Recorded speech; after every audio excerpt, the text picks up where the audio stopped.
नमस्कार, मैं हूं आपके साथ शिखा चौहान। वक्फ बिल के खिलाफ सुप्रीम कोर्ट जाएगी कांग्रेस। जयराम रमेश बोले संविधान पर सरकार के हमलों को नहीं सहेंगे।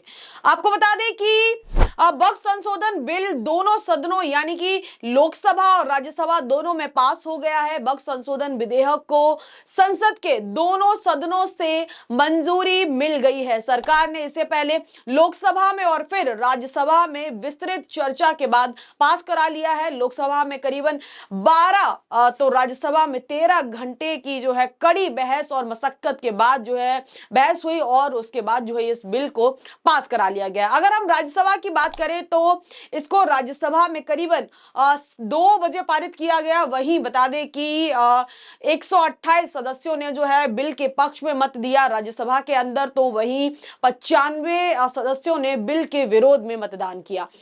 और जैसा कि आप सब जानते हैं कि 12 घंटे की कड़ी बहस और जो है कड़ी मेहनत के बाद जो है गुरुवार को लोकसभा में भी बिल पारित कर दिया गया था, जिसमें से 288 सदस्यों ने जो है इसका समर्थन किया था, तो वहीं 32 सदस्यों ने इसके खिलाफ मत दिया था।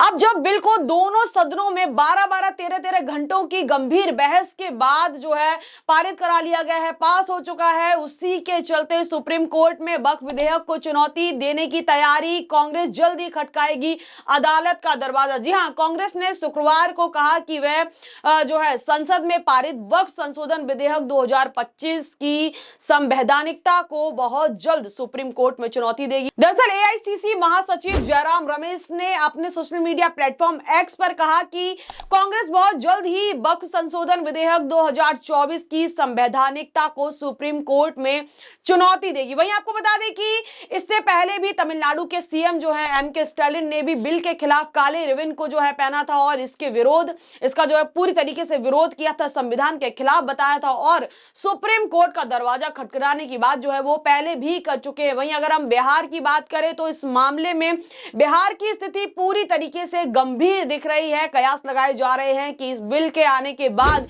बिहार की राजनीति में बड़े बदलाव देखने को मिल सकते हैं, जिससे कि जिस बदलाव से जो बदलाव होंगे उनसे किसी भी सूरत में नीतीश कुमार को किसी भी सूरत में फायदा होता नहीं दिख रहा है। साथ ही साथ इस बदलाव से नीतीश कुमार को भारी नुकसान झेलने को मिल सकता है, क्योंकि देखिए इसी साल बिहार में विधानसभा चुनाव होने को है और इसी बीच वक्फ बिल के आ जाने से और जो है जेडीयू का भारतीय जनता पार्टी को समर्थन देना जो है कहीं ना कहीं महंगा पड़ सकता है आने वाले समय में, क्योंकि देखिए जेडीयू के खुद के नेता पार्टी से जो है फिटकते दिख रहे हैं। साफ तौर पर अपनी ही पार्टी से जो है नाराजगी खुले तौर पर जाहिर कर रहे हैं। किसी ने पार्टी से इस्तीफा दे दिया तो कोई पार्टी के सुर में सुर ना मिलाकर पार्टी लाइन के पूरे विपरीत जाके बयान दे रहा है, तो कोई जो है वीडियो जारी करके पार्टी को चेता रहा है। देखिए अब पार्टी के राष्ट्रीय महासचिव गुलाम रसूल बलियावी ने भी जो है एनडीए सरकार को घेरा। उन्होंने कहा कि जहां देखिए एक तरफ जेडीयू जो है एनडीए का समर्थन कर रही है, बिल का समर्थन किया और जो सदन में जो है बिल के पक्ष में जो है मतदान किया, वोट दिया, वहीं दूसरी तरफ जो है उन्हीं के जो नेता हैं उन्होंने एनडीए सरकार को घेरा और उन्होंने कहा कि वक्फ संशोधन बिल पार्लियामेंट में धर्मनिरपेक्ष और सांप्रदायिक पर जो है सब बेहया हो गए हैं। बिल की कॉपी आने के बाद बहुत जल्द ही मीटिंग बुलाई जाएगी। साथ ही साथ कहा कि व्हाट्सएप, फेसबुक और सोशल मीडिया से पर जो है लिखने से कुछ भी नहीं होता, आने वाली लड़ाई के लिए तैयार रहिए। देखिए ऐसे खुले तौर पर बिहार से स्टेटमेंट आने शुरू हो गए हैं और अब बिहार के सिया जो वक्फ बोर्ड के चेयरमैन हैं उन्होंने भी देखिए न्यूज़ 24 से बातचीत के दौरान कैसे एक बयान दिया, कैसे कुछ ही शब्दों में बड़ी बात कह दी और किस बड़े नेता ने जेडीयू को त्यागपत्र देके नीतीश कुमार को टाटा बाय बाय बोल दिया, कि कैसे उन्होंने खुले तौर पर विरोध किया है। लेकिन अब बिहार के सिया वक्फ बोर्ड के चेयरमैन और जेडीयू के बड़े नेता सैयद अफजल अब्बास ने न्यूज़ 24 से जो है बातचीत के दौरान कहा कि इसमें कोई दोहराए नहीं है कि जो सीएम नीतीश कुमार ने मुसलमानों के लिए किया है, जो कुछ भी उन्होंने किया है वैसा अब तक किसी ने भी नहीं किया है। वक्फ बोर्ड बिल में उनके द्वारा सिर्फ 3 सुझावों को माना गया है, जबकि और भी जो सुझाव थे उनको मानने के प्रस्ताव मानने की गुंजाइश थी।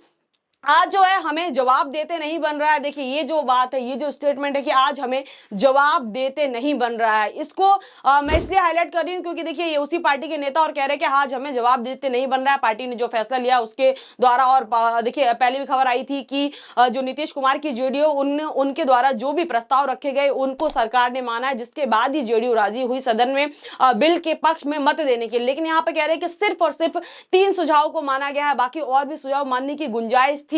और वहीं आपको बता दें कि टीडीपी ने भी अपने 3 सुझाव जो है सरकार के सामने रखे थे, जिनको पूरी तरीके से मानने के बाद ही चंद्रबाबू नायडू जो है सदन में जो ये बिल आ रहा है इसके पक्ष में मत देने के लिए तैयार हुए। लेकिन यहाँ पे पार्टी के नेता कह रहे हैं कि सिर्फ 3 सुझाव मानेंगे, बाकी के कोई भी प्रस्ताव जेडीयू के नहीं मानेंगे, जबकि मानने की पूरी तरीके से जो है गुंजाइश थी। और आगे कह रहे हैं कि इससे कई विवादित मुद्दे भी उठेंगे। सिर्फ पटना में वक्फ के जो ट्रिब्यूनल है उसमें 35 से ज्यादा मामले लंबित हैं, जबकि 132 मामले अलग अलग विभिन्न जो है कोर्ट्स में लंबित हैं। तो ऐसे मामले भी गंभीर रूप से अब सामने आएंगे। ये बड़ी बात जो है न्यूज़ 24 से बातचीत के दौरान उन्होंने कही।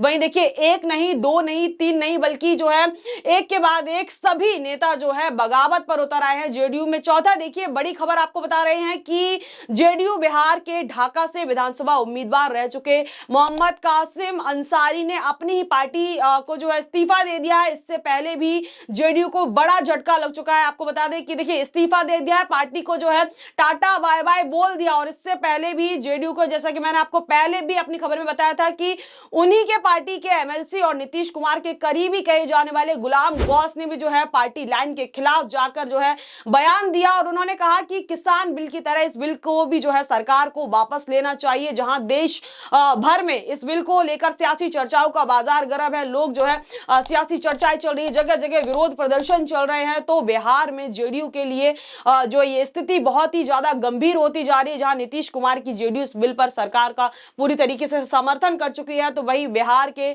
बड़े मुस्लिम नेता गुलाम गौस इस मुद्दे पर जो है अपनी ही सरकार के खिलाफ हो गए हैं। जेडीयू एमएलसी गुलाम गौस ने आगे कहा कि अगर ये बिल पास हुआ, जो कि पास हो गया है, तो पूरे देश भर में मुस्लिम आंदोलन करेंगे। वहीं देखिए अब कांग्रेस भी जो है इस मुद्दे को लेकर, जो दोनों सदनों में बिल पास हो गया, इसको लेकर सुप्रीम कोर्ट का दरवाजा खटखटाने की बात कर रही। वहीं तमिलनाडु से भी सुप्रीम कोर्ट की ओर जाने का रुख हो चुका है उस मुद्दे को लेकर। अब क्या कुछ हेडलाइंस चली, एक बार फटाफट उन पर भी नजर डाल लेते हैं। तो यहाँ पर देखिए पहली हेडलाइन देखिए, वक्फ बिल पर जेडीयू के 2 फाड़, सीएम नीतीश कुमार के करीबी गुलाम गौस ने कही बड़ी बात। जैसे कि मैंने आपको अपनी खबर में बताया कि कैसे जेडीयू के यहाँ पे 2 फाड़ लिखे हैं, लेकिन अलग अलग हिस्सों में जो है पार्टी पूरी तरीके से एक तरफ मुस्लिम नेता बढ़ते जा रहे हैं तो दूसरी तरफ हिंदू नेता। ये जो है बात हेडलाइन के द्वारा कही जा रही है कि 2 फाड़ में जो है पार्टी बढ़ती नजर आ रही है। वहीं देखिए दूसरा देखिए, वक्फ संशोधन विधेयक पर एक तरफ होते जा रहे हैं जेडीयू के मुस्लिम नेता गुलाम गौस के बाद अब बलियाबी भी भड़के। आगे देखिए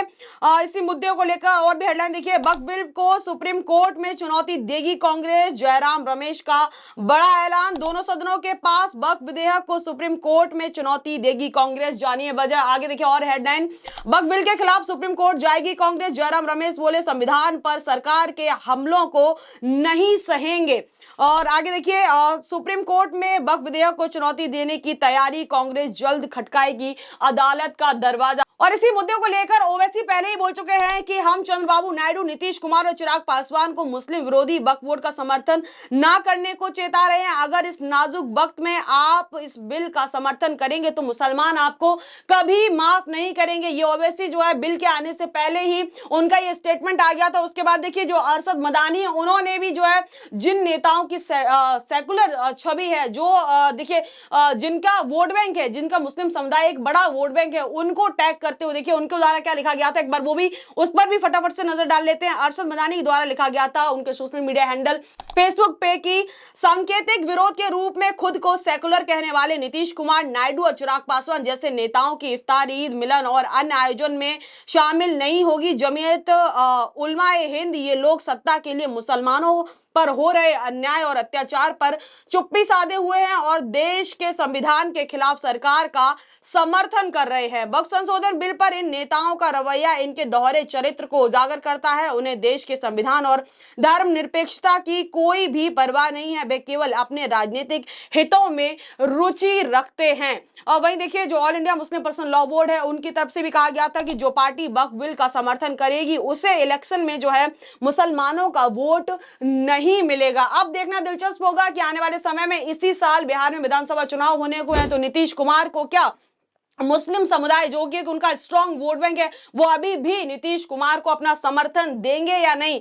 वहीं देखिए, वक्फ संशोधन बिल के खिलाफ सुप्रीम कोर्ट जाएंगे तमिलनाडु के मुख्यमंत्री एम.के. स्टालिन, बोले यह बिल संविधान पर हमला है। और इसी के साथ साथ देखिए, उद्धव ठाकरे की तरफ से भी स्टेटमेंट आए हैं और सैयद नाजिर हुसैन कह रहे हैं कि वक्फ बोर्ड के खिलाफ सबसे बड़ा भ्रम फैलाया गया है कि वक्फ बोर्ड किसी भी जमीन को अपनी जमीन घोषित कर देता है। क्या देश में रेवेन्यू रिकॉर्ड नहीं है? क्या देश में कानून नहीं है? क्या देश में कोर्ट नहीं है? हम ट्रेन में अगर नमाज पढ़ते हैं तो ट्रेन हमारी नहीं हो जाती। वहीं उद्धव ठाकरे का कहना है कि भाजपा और उसके सहयोगियों द्वारा मुसलमानों के प्रति दिखाई गई चिंता मोहम्मद अली जिन्ना को भी शर्मिंदा कर देगी। यदि भाजपा मुसलमानों के हित में बात कर रही है और हम उसके खिलाफ है, तो फिर बताइए कि हिंदुत्व आखिर किसने छोड़ा? यहाँ पे ठाकरे जो सीधा सीधा भारतीय जनता पार्टी को निशाने पे ले रहे हैं और सवाल उठा रहे हैं कि जो पार्टी जिस पिच पर हमेशा से राजनीति करती आई है, अगर वो पार्टी उस पर राजनीति नहीं करे तो, और अगर हम हिंदुत्व की बात करें तो आखिर हिंदुत्व को छोड़ा किसने है? तो इस खबर बस इतना, इस मुद्दे में बस इतना ही। देखना दिलचस्प होगा कि अब सुप्रीम कोर्ट कांग्रेस जाएगी और इस मुद्दे में क्या कुछ नए अपडेट्स आते हैं, क्या कुछ नए मोड़ आते हैं। आपकी क्या राय है इस पूरे मुद्दे पर? हमें कमेंट सेक्शन में बताना बिल्कुल भी ना भूले, अपनी प्रतिक्रिया देना बिल्कुल भी ना भूले। इस खबर बस इतना, इस तमाम खबरों के लिए जुड़े हमारे साथ। तब तक के लिए मुझे इजाजत, बहुत बहुत धन्यवाद।